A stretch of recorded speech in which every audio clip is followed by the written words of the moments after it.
Doctor BR Ambedkar Konaseema జిల్లా ముమ్మిడివరం మండలం పలు గ్రామాల్లో బుద్ధిస్ట్ సొసైటీ ఆఫ్ ఇండియా ఆధ్వర్యంలో బౌద్ధ ధర్మ సాంస్కృతిక ప్రసార రథయాత్ర చేపట్టారు. ఈ సందర్భంగా బీఎస్సీ రాష్ట్ర నాయకుడు మఠ వెంకటరావు మాట్లాడు, ఇటీవల జెనీవా దేశంలో ప్రపంచ దేశాల్లో ఉన్న మతాలపై జరిపిన ఓటింగ్లో బౌద్ధం ఒక్కటే గొప్పదని తేల్చారన్నారు. అన్ని మతాలు ఒకవైపు, బౌద్ధం అంటే మనిషిని మనిషిగా గుర్తించిన మతంగా డాక్టర్ బాబాసాహెబ్ అంబేద్కర్ ఈ వారసత్వాన్ని అందించారన్నారు. ఈ కార్యక్రమంలో కాశీ బాలముని కుమారి, బీఎస్ఐ అధ్యక్షుడు కేవీవి సత్యనారాయణ, ఉపాసకమూర్తి బాబు రాజేంద్ర ప్రసాద్, కాశీ వెంకటరమణ, పలువురు బౌద్ధులు పాల్గొన్నారు.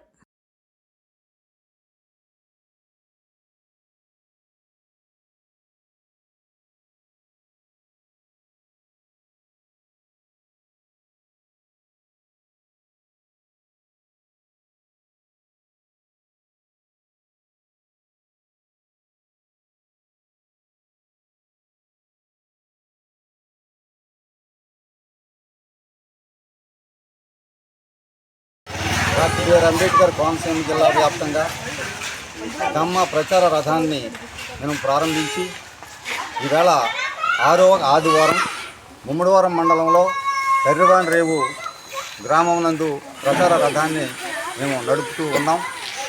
ఈ రథం యొక్క ముఖ్యోద్దేశం ఏంటంటే, మరి డాక్టర్ బాబాసాహెబ్ అంబేద్కర్ బౌద్ధ ధర్మాన్ని స్వీకరించి అందరికీ బౌద్ధులుగా ఈ ప్రబుద్ధ భారతదేశంగా ఈ యొక్క దేశాన్ని తీర్చిదిద్దాలనే ఒక ఉద్దేశంతో, అలాగే నా ప్రజలందరూ కూడా గౌరవంగా మరి సుఖంగా సంతోషంగా జీవించాలి అంటే బౌద్ధ ధర్మం ఒక్కటే శరణ్యం అని చెప్పేసి డాక్టర్ బాబాసాహెబ్ అంబేద్కర్ యొక్క ఆలోచన విధానంతో ఈ బౌద్ధాన్ని మేము భుజస్కంధాల మీద వేసుకొని డాక్టర్ బిఆర్ అంబేద్కర్ కోనసీమ జిల్లా బీఎస్ఐ కమిటీ ఆధ్వర్యంలో ఈ ప్రచార రథాన్ని గ్రామాన్ని తిప్పుతున్నాం. ఈ బౌద్ధం యొక్క ముఖ్యోద్దేశం ఏంటంటే, బౌద్ధం ఆదిలో మంచిది, మధ్యలో మంచిది, అలాగే అంత్యలో కూడా మంచిదని మరి గౌతమ బుద్ధులు చెప్పడం జరిగింది. ఈ యొక్క బౌద్ధం గురించి అందరూ కూడా ఇప్పుడు ప్రస్తుతం అందరూ కూడా దీన్ని అసలు బౌద్ధం అంటే ఏంటని తెలుసుకోవడానికి అందరూ కూడా ప్రయత్నాలు చేస్తూ ఉన్నారు. ఈ బౌద్ధం ప్రపంచ దేశాలలో అన్ని దేశాల కంటే ఈ బౌద్ధమే గొప్పదని చెప్పేసి మరి ఇటీవల కాలంలో జెనీవా దేశంలో ఒక ఎలక్షన్ పెట్టడం జరిగింది. ఏ మతం అయితే ఈ ప్రపంచ దేశాలలో ఏ మతం గొప్ప మతం అని చెప్పేసి ఒక ఎలక్షన్ పెడితే ఆ మతంలో ఉన్నటువంటి అన్ని మతాలు కలిపి ఈ బౌద్ధానికి ఓట్లేసి నెంబర్ 1 మతంగా బౌద్ధ మతాన్ని తేల్చడం కూడా జరిగిందని, ప్రపంచవ్యాప్తంగా బౌద్ధం వైపు అందరూ చూస్తున్నారని చెప్పేసి మరి ఉంది. అందుకని అటువంటి గొప్ప మతాన్ని మన బాబాసాహెబ్ అంబేద్కర్ మనకు అందించినందుకు వారికి ప్రత్యేకమైనటువంటి జైభీములు మనం అందరం తెలియజేయవలసి ఉంది. ప్రతి ఒక్కరు కూడా, యువకులందరూ కూడా ఇప్పుడు ఈ రథాన్ని చూసి గ్రామాల్లో కూడా ఆలోచనలో పడ్డారు. అందరూ కూడా మరి ఈ బౌద్ధం అంటే ఏంటి, ఈ బౌద్ధం అసలు ఎందుకు మనం బాబాసాహెబ్ అంబేద్కర్ బౌద్ధాన్ని స్వీకరించడం జరిగింది, ఈ బౌద్ధం యొక్క గొప్పతనం ఏంటి, ఈ ఇతర మతాలకి ఈ బౌద్ధానికి ఒక తేడా ఏంటని చెప్పేసి కూడా తెలుసుకోవడం జరుగుతూ ఉంది.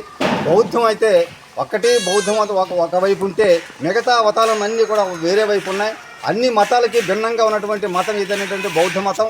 ఈ బౌద్ధంలో మరి మనిషిని మనిషిగా చూడడానికి, మనిషి యొక్క ఆవశ్యకతను, మనిషి యొక్క అభివృద్ధిని, మనిషి యొక్క గొప్పతనాన్ని మరి బయటకు తీసే మతం ఏదైనా ఉందనంటే బౌద్ధ మతం అని చెప్పేసి చెప్పడం కూడా జరిగిందని బాబాసాహెబ్ అంబేద్కర్ ఈ మతాన్ని మరి 1956లో అక్టోబర్ 14వ తేదీన నాగపూర్లో మరి 6 లక్షల మంది జనాభాలతో ఆయన బౌద్ధాన్ని స్వీకరించి ఈ బౌద్ధాన్ని మరి వేడవాడలా ప్రసారం చేయాలని చెప్పి చెప్పడంతో ఆ యొక్క బాబాసాహెబ్ అంబేద్కర్ యొక్క ఆలోచనని అందిపుచ్చుకుని జిల్లా కమిటీ వారు, మన కేవీవి సత్యనారాయణ అధ్యక్షులు, అలాగే మన బాబు రాజేంద్ర ప్రసాద్ గారు సెక్రటరీ, అలాగే ట్రెజరర్గా మరి కవి గారు, అలాగే ఉపాధ్యక్షులు, మరి వైస్ ప్రెసిడెంట్లు, అలాగే జనరల్ సెక్రటరీలు, అలాగే మొత్తం అందరూ కూడా మన మూర్తి గారు, మిగిలిన వాళ్ళందరూ కూడా పేరున మరి పెట్ట శ్రీను, వీళ్ళందరూ మరి మట్టా శ్రీను, వీళ్ళందరూ కూడా ప్రతిరోజు మరి ప్రతి ఆదివారము కూడా